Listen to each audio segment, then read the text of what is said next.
welcome to Rocket with Chief. I'm your host, Daniel Robus, and today we are going where no Daniel should go unattended. We're joined by Avon Middleton, entrepreneur, marketer, businessman, Top Gear South African license holder, and founder of Clipping Point Media. Anyone who knows me even a little understands that the need for speed and petrol head are not labels which I hold. I'm more of slow down and let's run in the mountains where there are no vehicles kind of guy. So today is a drive down a road seldom traveled for me. Avon, not a newcomer to the world of marketing and agency life, infused with enthusiasm and positivity. Let's dive in. Avon, what is Clipping Point Media and how did you get into this? Good morning. Oh, hello, Daniel. Wow, thanks for having me, first of all. Yeah, that's an enthusiastic intro, I have to say. So, I'll bring the energy, you bring the petrol. Yeah, you bring energy for both of us. I like it. So Clipping Point Media is an agency. Essentially, it's an agency that focuses on helping clients, corporate clients, businesses build their brands, get closer to their consumers, and ultimately, hopefully, sell more products or services, whatever the case is. But we're an agency, full service. We everything from digital to advertising to PR to production. It's what we do. So yeah, we've been in the game for about 8 years now, which is scary to think about. Awesome. And then you landed a coup. You got the license for Top Gear South Africa. Why is that quite significant for a small agency? So it's significant. I think, first of all, it's the biggest motoring brand in the world. It's the biggest automotive publication brand in the world. So for us to land that small agency in SA is huge. We certainly didn't take it lightly. We didn't think we would get it, if I'm honest. But I'm incredibly motivated to do big things. And it's actually not many people know this. This is the second time I've made a play for Top Gear, and on the second time, I suppose we got lucky. It's also significant for me personally. If you knew me when I was 13 or 14 years old, you'd know that I wanted to own a car magazine. My dad would tell you that. So my dad used to collect car magazines, and I obviously used to take them sort of secondhand from him and just read them from front to back, probably 10 times over every month. So, and I always wanted to be in this, let's call it motoring media landscape. So when I was 14, it was a car magazine. But as you know, the world changes in terms of how we consume media. And so the idea was always the same. The execution possibly slightly augmented. Where to from here? What's next? How do you go bigger than this?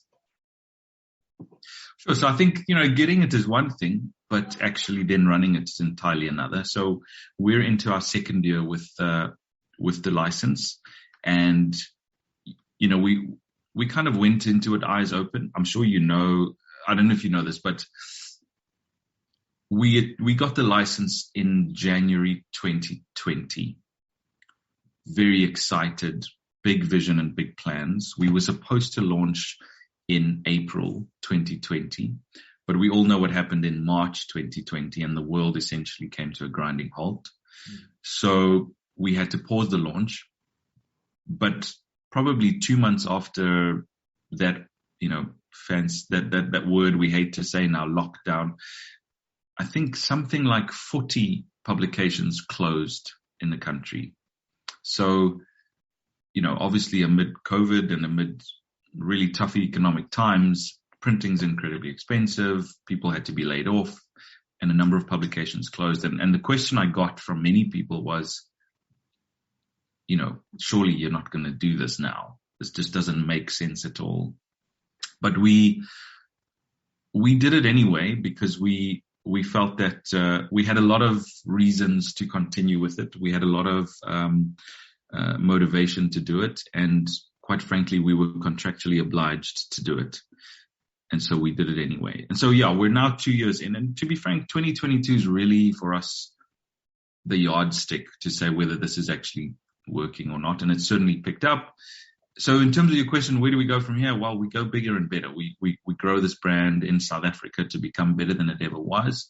We obviously have big vision. We want to become the automotive publication of choice. We want to be the biggest in sales. We want to be the biggest in terms of website visitors, social media engagement, and all of those measurement sticks that we all like to look at. So we do want to be the biggest and best. We're certainly getting there. So in terms of that vision, the Top Gear vision, that's where we want to go. But we're also looking to expand our publication portfolio. So we are looking at other titles and other publications that we want to either partner with or acquire. So that's kind of the next sort of step. And then, of course, Clipping Point Media is a business that we still have to grow as well. So, yeah, that's kind of the, should I say, medium-term vision? No, that's outstanding. So Clipping Point and Top Gear are on the same trajectory. We're going to be on a growth pattern, and this is born in Africa, moving into Africa. Let's rewind a little bit. Why start your own company? Why didn't you join the beast and go to one of the Sandton firms or even the Cape Town firms and accept a good job there? You would have been a good partner. You work hard. They would have been glad to have you. Wow. So I've always been very privileged, I suppose, to know what I've always wanted to do. So, when you're 18, you're a teenager kind of finishing school and everyone's going, so what are you going to do with your life? I've always actually known exactly what I wanted to do with my life, thankfully. So running my own thing was always kind of part of the plan because I knew that I couldn't do it. I couldn't do it as an employee. So essentially my plan was always become this media specialist, this media person who's an entrepreneur in the media space. Because you've got to understand where I come from and kind of how I grew up. Media was a smallish thing. To understand that one could commercially make a living off things like publications and TV and film, and it was relatively foreign. So for me, I always wanted to do that. And the only way I could do it was to start my own business. But I couldn't, I didn't sort of start a business when I was just out of varsity. I have worked for a number of companies. I've spent a lot of time in agencies. My first job was agencies. And then I went into television broadcasting, and then I went into corporate. I was a media manager for a fairly significant corporate company in the entertainment space. So I have sort of done that. Okay. And I think it was 2013, I decided that I think I need to start working towards starting my own business. And so it was a 2-year journey where, I sort of learned things and saved up money and got mentorship from amazing people about entrepreneurship and the pros and cons. It's not all sexy and great. It's quite a hard thing to do. So, well, we're going to be diving into that because you didn't just become successful, did you? No. What is the biggest challenge of running a media company based in South Africa for you? Sure. So entrepreneurship, unfortunately, is something they don't teach you at school. And as much as I think there are entrepreneurship sort of subjects. And I think if you go to a business school, you may get a bit of that. But I think for me, one of the biggest challenges was learning how, in a sense, the system, if I could call it, doesn't support small business. There's a number of initiatives out there that are designed to support small business, but the barriers to entry are pretty high. So I think, and that's got to do with things like access to money. It's got to do with tax. It's got to do with cash flow and protecting that. It's got to do with legislation that's in place that I think doesn't protect small businesses. And so this is why small businesses come and go like, I don't know, it's quite a common thing to hear of someone started a business and then, it stopped, and then they started another one and it stopped. I think small businesses close quite regularly. So, and I think that's part of the problem. So I think big things, so they would the be debt stacked against them. Is that what you're saying? Yeah, absolutely. It's just difficult to start. Okay. I suppose it's like trying to get a job when you're 18 and you've got no experience. It's kind of, how do I start? How do I get somebody to trust me with their brand or their money, or, and that's a hard thing to do. But also there's no, things like incubation hubs and things like mentorship programs is so important, but there's nothing formalized around that stuff. I mean, there's a few, sure, but I think access to that, knowledge of that is not free flowing, So I'm a big sort of, I push mentorship in a big way. And mentorship is really learning from those that have gone before you. So that's a big thing for me. And then the other thing for me, I think, is also small companies, because they're small, get bullied by big companies. So I'll give you an example. Big corporate company uses your services, but ties you into a 90-day payment contract. And because you want the work, you say, well, okay, what else could you do? Because if you say, no, sorry, I want my money up front, or I want it in 30 days, they'll just say, my favorite one is, it's our policy. So in other words, it's non-negotiable. But what that essentially does is it puts a small business on the back foot before you've even done the job. Absolutely. You're already starting at the back. So that's a big thing for me, which I think corporate South Africa could change. Tell me your 3 tips to starting your own business. What are those? Or to getting through the first year? What are your 3 tips? So tip number 1 is cash flow is everything. So manage your cash flow. And that can be done in a number of ways. If you're good with accounting and that sort of stuff, teach yourself, get acquainted with cash flow forecasting. Do all that stuff. But cash flow is everything. And then I think right from the get-go, be quite bullish about how and when you get paid, if you can. And you'll have to obviously learn the ropes on that. But I think sometimes it takes people way too long to understand that cash is king. But I can tell you that up front. And then I suppose it's quite a cliche, but just start. You can't do it if you haven't started. A lot of people talk a lot. They procrastinate about starting a business because there's fear and anxiety around it, understandably. But, just start. Nobody can use you if they can't use you, So that's probably. I love that. And then I think, lastly, is as much as I'm saying just start, don't be naive about what it takes to start. So do your research, find your market, do some R&D on your product if that's what it is. Try to find exactly what you're doing, do the research. And if you can, so I was privileged in that I had a really good job before I started my business. But what I did for 2 years is I saved money, and I just put money aside so that when I did start my business, I at least had something to get me going. So, I always hear that Elon Musk thing about having, startup parties, or startup showers where you start a business and your friends come and bring you resources to kind of get you going. Obviously that doesn't happen, but, having a little bit of money set aside helps you, buy the computers, buy the printer or whatever it is,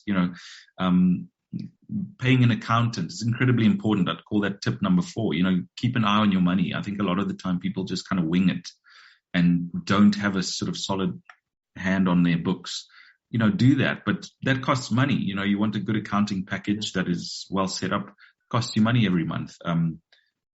Licenses, maybe for your software licenses, whatever the case, that stuff costs you money. So I think the tip is just be prepared, try to be as prepared as possible, but don't prepare so long that you never start.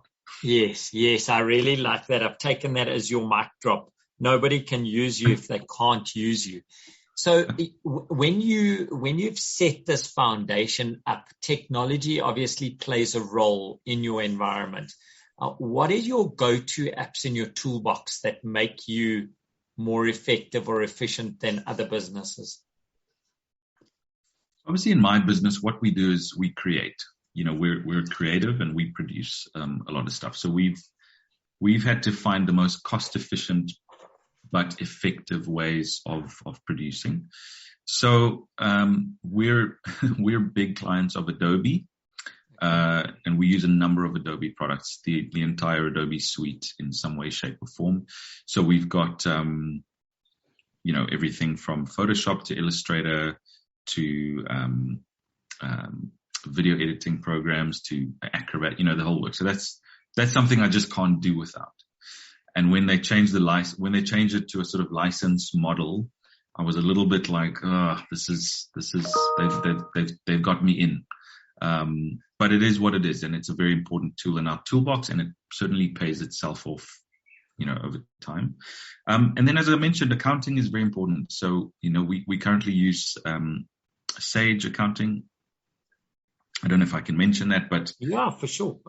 So the online perspective of it, the ease of use is their accounting package for business people. Okay. Yeah, and I think people. So what I have found is there are a lot of free tools. There's a lot of free stuff out there. There's something called Wave Accounting, which is a free accounting package, great for startups. It costs you nothing. You can invoice, you can put your expenses in there, you can do quotes, you can send out statements. It does a lot of that stuff.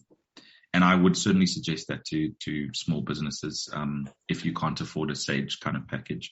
Sage is almost a little bit more advanced. It starts to assist you with tax, which is, of course, a huge thing in business. So I think Sage for me has been very helpful. And then, of course, what we do is we create in a world where we've got to be on trend. We've got to know what's going on. We've got to learn what the world is doing and saying and kind of keep up with that so that we can be relevant or certainly help our clients be relevant. So a big thing for us is social media.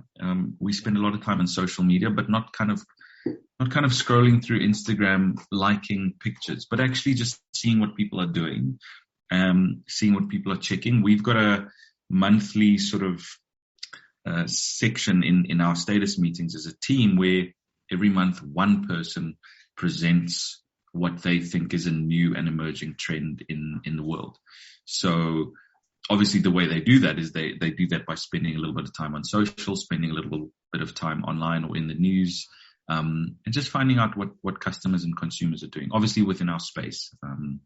We've got Google Alerts, which run for a lot of, we call them keywords, just things that we're trying to keep a bead on. And so every day we all get mails from Google with news and stuff that's come out in the news about certain subject matter. So that's quite helpful to us as well. And then for me, just a personal thing, I'm very passionate about what I do. And so I try to spend as much time in it as possible. So I listen to a lot of books. So I use Amazon's Audible app quite a lot. And then I spend a lot of time in podcasts. Give me three. Come on, give me a couple. We need a couple of titles. So if you're into podcasts, something I've just discovered, it's not new, but I've just discovered it probably a month ago, How to Change the World. It's a podcast series. And it's probably on all the other, all the podcast platforms, but I obviously use Apple Podcasts, and it's How to Change the World. And essentially it is, it looks at various leaders, various people who essentially changed the world in some way, shape, or form. Yeah. It goes into their history. It goes into their story. So that, one that I was listening to yesterday was I've forgotten his name actually, but the guy who started Walmart. And it's his whole life story, which is just fascinating. Wow. He passed away last week, I think. So, oh, wow. Oh, sorry for that. So how to change the world? I never knew. Obviously I'm a car person, so I listen to a lot of Formula One news. I spend a lot of time in Formula One. So Beyond the Grid is a great podcast. There's another one called Bring Back V10 Engines that I really love. I mean, that's just I can guarantee you it's not one I'm going to be listening to. Bring back V10 engines. Oh, my word. All the greenies have just gone, no, Avon, no, don't do it, man. It's really not. It's not what the name says. I mean, there's a lot more depth to it. Just trust me on this, okay? So, Avon, you've gone on this journey. You've saved up. You sound very practical in that. What's the biggest mistake you made whilst getting going? What was one where you kick yourself regularly and you said, damn, that was stupid? So I think the first thing to say is, if you're going to be an entrepreneur, you're going to make tons of mistakes. It's just the nature of the game. Entrepreneurship is something of a gamble. So I'll say that up front. I've made plenty mistakes. Probably two sit with me, have sat with me longer than the others. So the one is, I think, chasing the money can be a mistake. And I'll tell you what I mean by that. When we set out to start this business, we had a vision. We knew what we wanted to do. We knew why we wanted to do it. And that's kind of where things started. And somewhere along the way, a few years in, we were, I'll call it, distracted by this, I suppose, the allure of another revenue channel, money. Okay. Where we kind of, it was a very large stretch. You know, it was taking my business on a tangent that was never part of our vision. And I mean, I can tell you, we have a big vision, which allows for lots of, change and growth. But this was very different to what we had initially set out to do. And we almost got sucked into this idea of doing something really big and something really, that we felt was going to make us a lot of money. That's really the motivation. But it was just totally the wrong decision, because we were getting into a level of expertise in business that none of my team had experience with. We were partnering with a business who we didn't know, and actually learned much later that they didn't have experience in it either. And so we went down this path of chasing this thing and trying to build it. And in the end, it was the worst decision. We lost a lot of money. We lost a lot of time. And probably the worst thing is we lost a lot of ground with our already built business and clients, because it kind of took our attention away from them. So I think just be careful about going to anything that might have commercial legs, yeah. So I think that's lights. Don't get distracted by the flashing lights. Yeah. And there'll be lots of them. And because you're an entrepreneur, you'll think I have the freedom to just sort of chop and change. But for us, that was certainly a really big, Top Gear, for instance, was an offshoot, but it was always within our vision. And as much as it's a separate business and a different business, it was always within the vision. Whereas this other thing, which I'll tell you was in the eventing space, was just not. So that's probably the one. And then the other thing, which I kind of have mentioned, is just protect your cash. So just we made the mistake. So you had a couple of lean months where everyone sees you driving a fancy car, but it's actually, yeah. Even before Top Gear, I wouldn't call them lean months. I think we had probably 18 months of just really tough going. And the reason was because, and this is what I said in the beginning about being bullish about your payment terms, for instance. But we all of a sudden had this sort of period where we realized we were signed into 90 and 120-day deals with our biggest clients. But it was actually we were just getting deeper and deeper, because whilst you're servicing those clients, you're also trying to build with new clients, and maybe hiring more people and trying to grow, but you're always on the back foot in terms of cash. And so you're always spending money that you don't have, essentially. And I think that's a biggie. So just protect your cash and be very aware of what your future cash flow looks like before you make decisions today that only in 3 months' time are going to bite you.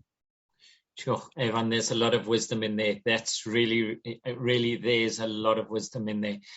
Avon, who's the leader who you want to model yourself on? Who's the Avon that you'd like to see, that you'd like to emulate? And then B, what's the company that you would like Clipping Point and yourselves to grow into? Sure. So I think my life's been changed and shifted by a few different leaders, if I could call them that.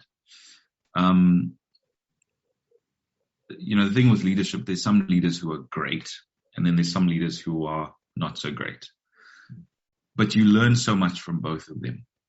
And so in my journey, I've had, managers who were not good, managers who just sort of, I wouldn't say tore me down, but just kind of, it was a job, just do your job and go home, and that was it. And then I've had leaders who, thankfully, one of which has now become my mentor, who empowered me, who stretched me a little, who helped me look beyond the job and kind of helped me realize the potential that I had rather than the now. And I think for me, those are good leaders who can open your eyes to possibility and obviously stretch you and make you achieve more and, all those things that we want from our employees. I had a manager who I look up to this day. I'm still actually very good friends with him. He mentors me on some of my business decisions. So that's someone who I certainly look up to. I also look up to my father. He's been a great mentor to me, but more so on a life level where, my dad's come from a very poor background and managed to sort of, build an incredible life for himself and for his children. That journey, I've learned a lot from that journey. And only in your adulthood, you actually get to talk to your dad and go, how did that happen? And how did, when you're a kid, you're just in this sort of, you're just at home and you don't really realize what's going on. But I'll probably say in the last 10 years, my dad and I have just had so many conversations about life, which have shaped how I do business. And then, I'm a follower of Jesus, and I try to ensure that despite how much love I have for my businesses, I try to run them through my faith in the sense of my business is not everything, and my business can very quickly become an idol. It can very quickly become the most important thing in my life. But I think through my faith, I've had to just, I've learned balance. I've learned to know that this is not everything. God's given me this business. He's given me the opportunity with Top Gear. He's given me Clipping Point. The fact that we're still running is actually his decision. And so I think that, I hope for the most part, keeps me somewhat humble. And then in terms of who we want to become, Daniel, my goal is I set goals. I'm very practical like that, as you said. I set goals to say, right, by 2025, I do want to be the biggest car magazine in the country with Top Gear. I have some revenue goals every year. I have some client goals every year. Because my business at the end of the day is practical, but I also want it to be a business that shapes society. So I don't know if you know this, there are no black-owned automotive media companies out there. And that's something that's important to me. My partner is black, and we are motivated to grow a business that is empowered and looks like the South African, looks like a South African business, if that makes sense, sort of homegrown. We're investing into people. So if you look at our team, we have a team that is young, dynamic. We also have some more experienced guys, but we're intent on growing and hiring black people, black women, of which, I'll be honest, there's just none in the industry. And that's very important to us. So we want to be a business with, in 5 years' time, when you look at us, you go, wow, they've built a a business that looks like South Africa, because I think, unfortunately, in the space I play in, there's not many of them. Avon, just strength to you on that. Just strength to you on that. And servant leadership seems to be the theme that comes through in where you want to go and what you do. If you were speaking to a group of young people considering building a life in South Africa or moving, what would your message be to them? Sure. We have an amazing country. It's amazing in its opportunity. It's amazing in how it was laid out. We do live in one of the most beautiful countries in the world. But I also think as a people, I don't know, there's just a strength to South Africans that I'm not sure you see in Europe, for example. And that's entirely obviously a personal opinion, but I think there's just so much opportunity in South Africa, and I think there's so much potential to do amazing things. I mean, I'm so taken by black coffee winning a Grammy Award. But what people also don't know is that there was another smaller DJ that also won a Grammy Award, also South African. And, you know, we're living in a time when two South Africans can win Grammy Awards on the same night. The biggest awards show in the world, generally dominated by, you know, non-South Africans. You know, it's always been something that's been owned by America and, you know, Europe. But, you know, that's the potential we have. I was very privileged to visit a Formula One race in Monaco a few years back. And, you know, Monaco F1 is it's like a religion. And I mean, the place is packed. It's just pumping with people. But we go around this, we were walking the streets of Monaco, and we go around this one corner, and there's this huge billboard of black coffee. And, you know, I'm not sort of this black coffee kind of crazy fan, but it's just to see a billboard with a person from your country, who's just come out of, you know, nowhere in a sense, to be on the world stage in Monaco, the most expensive, glitzy city probably in the world, on a weekend that is probably the most, you know, expensive and glitzy weekend in the world, was just, it was just a picture for me of what's possible. And I think, you know, what I see every day in what we do is people who are passionate. We've got a passionate, you know, we're a passionate nation. We love stuff. We love, you know, I mean, in my industry, there's so many young kids that love what we do. And we were privileged last year we had something called Speed Week, which was it's essentially our car of the year, performance car of the year. So we had 15 performance cars, everything from, you know, McLarens to hot hatches. I mean, it was just like, if you love cars, it was everything.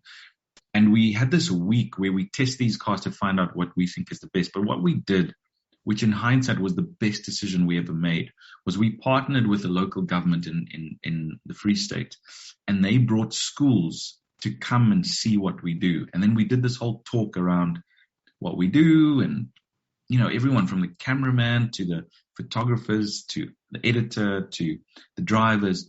You know, we had a race driver there, and we had about 150 matric and grade 11 pupils that we spoke to. And just for them, and I heard a few of them say, I can't believe this is possible. Like, you actually do this for a living and you make money from it and you love what you like. There was just this like mind shift. And I think that's all we need. We just need people to believe in themselves. And the only way they can believe in themselves is if they believe it's possible. And so, yeah, I guess it's a long way to answer your question, but I love it. The answer is, I love it. We live in a place where the possibilities are endless. And so, yeah, don't limit your thinking to what you know now. Just almost unlimit your thinking, and then we can go places. Awesome. If you could choose a petrol person to interview around the world, who would it be? Wow, I have a few. Give me two. So there is a guy who works for Porsche. He is the head of Porsche's GT division. So essentially what this guy does is he takes a Porsche 911, really fast car already, and he makes them much faster. And he's the redneck of Porsche. Yeah, I mean, he's crazy, quite frankly, but I love him because, he does what you just go, there's no way. And then he does it. And so if you're a petrol head, and I think what's also cool is it's not anyone that can buy that car. It's obviously a very limited, it's a very special car, but I would love to just get into the mind of someone like that, because he's clearly crazy. But I think, how they say, genius and crazy sort of live very close to each other. Yes. Yeah. So I'd love to just be a part of that man's mind to understand, because incredibly successful part of Porsche. In fact, Porsche, I don't know if you know, is one of the most profitable car companies in the world, but I think it's because they're a little bit crazy. Most car companies will just go, no, let's do what's safe and volume and, sell as many as possible, etc. But yeah, there's this guy who's head of GT, and he's been there a while now, but I'd love to get into his mind. Has he got a name? We call him Mr. He's German. Pröninger. Okay, so if anyone listening knows Mr. Pröninger, put him in touch with Avon, and I would love to interview him. I'd love to. And now I'm sure you've been asked this so often. What was the most underwhelming car that you've got to drive? Underwhelming. Wow. Yeah, underwhelming. I think a Datsun Go. Probably. Okay, I'll do the obvious question. Okay, let's talk. What blew you away and you were on cloud nine for a week after driving it? Well, can I just finish with the Datsun Go? Of course you can, but it was just, your face just dropped so much. It was like, I need to explain it, because, the job I do, I should be saying there's a place for a Datsun Go. But truthfully, I jumped into the car and just thought, the brief for that was build the most uninspired car ever. And I can just not see a place for that to be a good thing. It just, it's like build the worst possible car. That can never be good. I can understand someone saying build a cheap car, but has a little bit of desirability so that people buy it.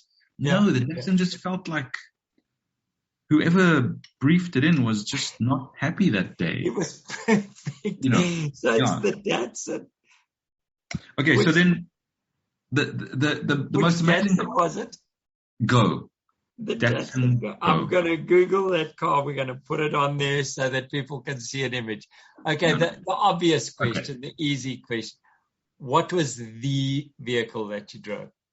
So this is not the easy question. This is actually the worst question for a motoring journalist, because we drive so many amazing cars. So I don't have one. Yeah. I have probably three. So probably the car that will always, it's my go-to car, and it's a Porsche 911. It's just, whether you like cars or you don't like cars, you jump into a 911, you'll be happy. It's a stunning car. A car that punches above its weight, let me say. I was very fortunate to drive a Bentley Continental GT Speed not too long ago. It's a 7 million rand car, thereabouts.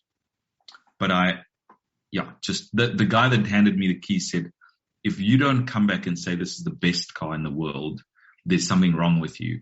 Okay. And he was close to right. It's just an incredible piece of kit. It's very fancy, and it's very glitzy, and it's very expensive, I know. But it is a stunning car. But it's not a Golf GTI. I mean, let's just get that straight. No, but you know what? A Golf GTI is fantastic. You shouldn't have said gold. I mean, it's a fantastic car. It's just, it's a car, almost like the opposite of the Datsun Go. The people who build Bentleys are so inspired by what they do. I'll just, if I can just tell you a little story. It has this mechanism on the dash so it's the screen. But when the car's off, it's just this wooden panel or, whatever you finished your car in. Rosewood panel. Beautiful. Yeah, it's just beautiful. And then when you start the car, this screen sort of swivels open and it's this touch screen. But if you're just not in the mood for that, for instance, there's another panel on it. So it's a prismatic panel. And it's got, your oil and your clock and your engine temps. But I can't tell you, they spent a year just figuring out the mechanism to open that screen. And it's not to say there was no mechanism. It was figuring it out to make it open in a Bentley way. Because it's completely silent. It's completely seamless. You won't hear it, but it's beautiful. And that's kind of how they built the entire car. It's just, they care, it's just because they can, I suppose. So yeah, that's one. And then I think the last one, which I have to say, I've been very privileged. It's not something you can go out and buy. But I've driven a Formula One car before. And to this day, it was a while ago, to this day, I think people who watch Formula One have no concept of just how hard it is to go quickly. Really, eh? You don't just slam it into first gear, put your foot down. No. It's such a complex bit of machinery, but it's so fast. I cannot... It's one of those things. It's probably one of the only cars that just can't explain how fast it is. And people see the speed, but the one thing that stays with me is hitting the brakes. Is literally like slamming into a wall every time.